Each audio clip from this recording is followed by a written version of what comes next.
Mungalibebesenso bwanji banja lanu. Ndikulandireni ku kamini course kamene cholinga chake ndikukambirana njira zina zomwe tingathe kulipangitsa kuti banja lathu lija liyambenso kubebanso ngati mmene linalili kale. Ilitu ndi vuto lomwe mabanja ambiri akupanga safa pakali pano. Komano mudziwe kunena kuti umoyo umene umakhalira chinthu china chilichonse olo chikome bwanji ukakhala nacho pakupita kwa nthawi kakukoma kacha kamayamba kuchoka pang'ono ndi pang'ono. Komano uyu ndi munthu, sitingamfanizire ndi chinthu. Munthu sungangomusiya chifukwa chonena kukoma kwatha. Wanzeru ndi amene amazindikira kunena kuti ndipangeponso chiyani kuti life yathu iyambe kufirikanso ngati zitangokwatana kumene. Njiratu zilipo zambirimbiri zimene tizigawane lero zokwanira 8. Nthawi zina mbanja muja munthu umatha kufira kunena kuti banja lathu tunde we are losing energy, kapena excitement, kusangalasa kuja kukuchoka, kapena connection imene tinali nayo kale ikuchoka. This is just normal kwa wina aliyense oro kwa chinthu china chilichonse kuti chichitike. Komano izi sizimakhala zonena kuti mwasiya kukondana. Komano mwina pamatha kungokhala zimene zachitika, mwina anthu inu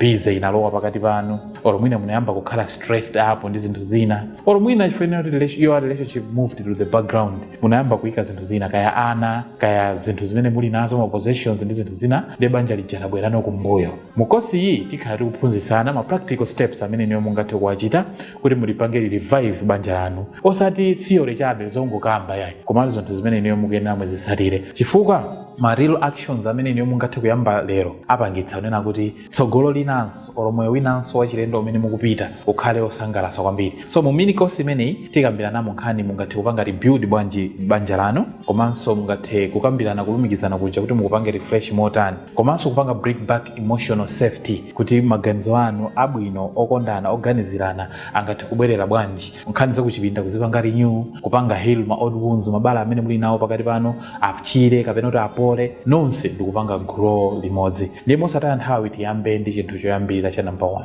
Chinthu cha number 1 ndi you have to rebuild the friendship. Akuluakulu mbanja muja munthu amatha kukhala nzake nthawi mwina asanakwatirane, komano the moment akangokwatirana ubesti ujano ayamba kuwaona anthu ena kuti abesti anga ndakuti, instead of making mkazi wanu kuti akhale bestie kapena mkazi wa mwamuna wanu kuti akhale bestie wa inuyo. So izi zimachitika chani? Zimachitika fenena kuti tima light conversations tija, tinthabwala tija, tima jokes tija, kuselewulana kuja mwazichotsa, mwayamba kumangokambirana zinthu za business zokhazoka zikulu zokhazoka. So mukuyenera muonesese kunena kuti tima light conversations tibwererenso, komanso mukuyenera you have to work together. Kashosholo wina ungira pakono zake kukayenda wina wake, oro mwina kutengana ndikukakhala pamalo pena pake nkhani zanu buba pene pachi. Izizi mukuyenera muzibwezeresenso mbanja mwanu muja. Mukazibwezeresa banja lanu lija liyambanso kubebanso. Chinthu cha number 2, you have to refresh communication. Akuluakulu communication ndi chinthu chofunikira kwambiri mbanja. Mbanja momwe mulibemo communication, banja limenelo silingakome komanso silingayende. So you have to refresh your communication. Banja limene mulibemo communication imakhala ngati moyo omwe mulibemo oxygen. So moyo ukakhala uli mpweya palibe, moyo sungakhalepo umafa. So banja lanunso lithaso kufa chifukwa chenena kuti communication mulibe. Mbanja muja mukuyenera muziuza ma feelings, that use feelings not attacks. Osati nthawi zonse kumangopanga attack. Paja iwe ndi ovuta makuti and osamupanga atake munthu upongo yuza mawu ena onena kuti iwe pachasumva. Nthawi zina zake muzigwiritsa ntchito mawu obweretsa kaye kwa inuyo, oyuza timati I statement kuti I feel ignored when I speak makuti ine ndimamva ngati sindimamvedwa ndikayankhula zakuti, instead of kungofika kumpanga atake winayo sumamva iwe. Zimakhala zosiyana kwambiri. Wina uja amakufira ni ululu omwe muli nawo inuyo ndikupanga address. Komanso mukuyenera muzimumvera winayo akamayankhula, osati mupange defend. Amanena kuti you have to listen in order to reply and not to defend. Chifukwa anthu ambiri amamumvera munthu cholinga angozipanga defend. Makuti.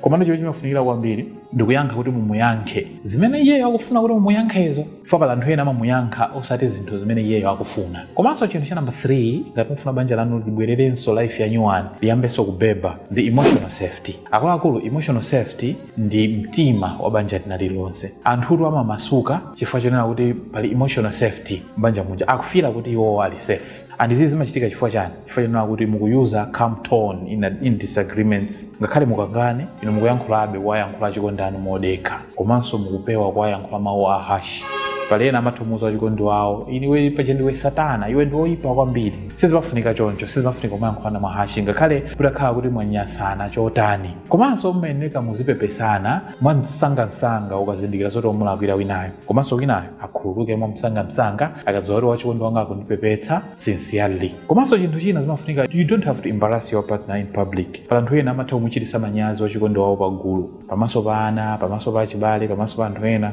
So you don't have to embarrass them. Izi ndizofunikira kwambiri, zimabwezeresa emotional safety yomwe ndikuine nayo. Komanso mmayeneka kupanga appreciate ma small efforts wachikondi wanu, zazing'ono zomwe amakuchitirani, tazimuyamikirani. Kuyamikira kuchi ndikofunikira kwambiri. Ndifakire manena kuti pali mawu ena ang'ono amene alofunikira kwambiri, komano anthu ambiri samagwiritsa ntchito. Ndi mawu onena kuti pepa, komanso mawu onena kuti zikomo. Tiye tizigwiritsa ntchito mawu amenewa, zikomo for whatever zimene wachikondi wanu akupangirani. Thank you very much for doing this to us today. Or pepa ukakhala kuti wamulakwira. Komanso chinthu cha number 4 chimene chingapangisa kuti banja lanu liyambe kubebanso, mubwerese umoyo wa nyuwani m'banja mwanu. You have to escape routines and create new experiences. Banja alo limabowa chifukwa cha zizolowezi za tsiku lililonse. Akadzuka amatere, akamadya amatere, or mwakuti tikamakambirana ama always amayankhula motere. Zimafunika m'banja muja kubweresamo life ya nyuwani chifukwa ma routine kills marriages. Zizolowezi zimapha banja. So you have to bring in new energy. Banja mwanu muja mbwere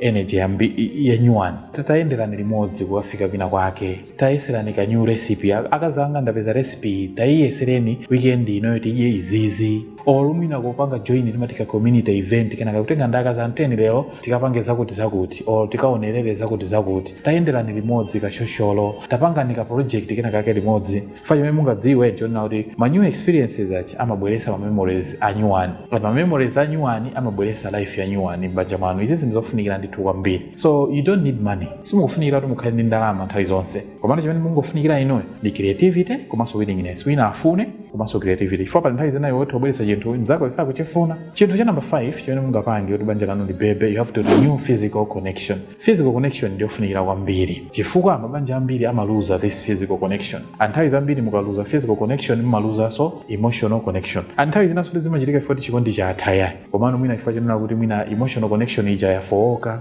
So lero mukuyenda muyambe ndi zinthu zing'ono, kugwirana manja, kukolekana khosimu, tikaya kuyamikirana, ndi zinthu tumene tingathandizire kuti mupange renew the physical connection iniyo.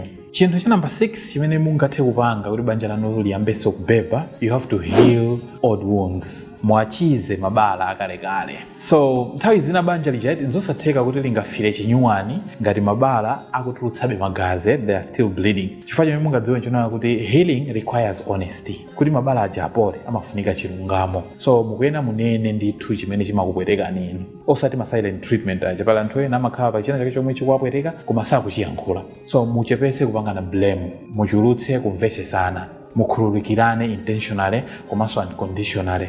And you have to let go of better issues. Pala anthu ena tizithu tating'ono amangotikakamira kakaka. You have to let go of those things. Zimathandizira kubweretsa life ya nyuwani m'banja mwanu. Chinthu cha number 7, you have to grow together. Ngati banja mumafunika mukulire limodzi. Chifukwa chimene mungadziwe nchonena kuti ino ngati muli stagnant, simukusunda, simukukula, zimapangisanso kuti banja lanu likhalenso stagnant. So mukuyenda musapotane progress ina iliyonse imene wina mwa inu yakupanga, mulimbikisane pa magoals amene wina ali nawo. Komanso ngati kuli kupanga study chinthu china cha nyuwani limodzi, tateroni tazisangalala ndi achievements amene mwapanga m'banja mwanu, kupempherera limodzi, kuthandizana limodzi pa nkhani za chuma, osati kumukaniza mzanu. Ndifani yambe business paja yende kupasa ndalama uzikaenda namuna ena makuti. Apapa zimakupangitsana kuti mukanike kupanga grow as a family. Komanso chinthu cha number 8, the power of gratitude. Mukayena muzindikire kuti mukuyamikirana muli mphamvu kwambiri. Chifukwa gratitude ije imasintha timati emotional atmosphere at home. Ngati mmayamikirana atmosphere yapa nyumba aso pache imasintha ndithu automatically. Nthawi zina zake kumawuza kwa chikondi anuwo kunena kuti ndiku sikomo kwambiri pa zimene mwatipangira lero. Akazanga lero mwakhonza nyumba muno sikomo kwambiri. Always do this for us and I appreciate that every day. Olo kwauza ndithu tizizungu, I appreciate what you did to me today. Tizizungu, you mean a lot to me. Tizizungu ngati meti charo timaonjezera magazi kuyankhula kwa masiku anu. Chinthu cha number 9 chomwe chingathandizire kuti banja lanu libebenso, the spiritual renewal.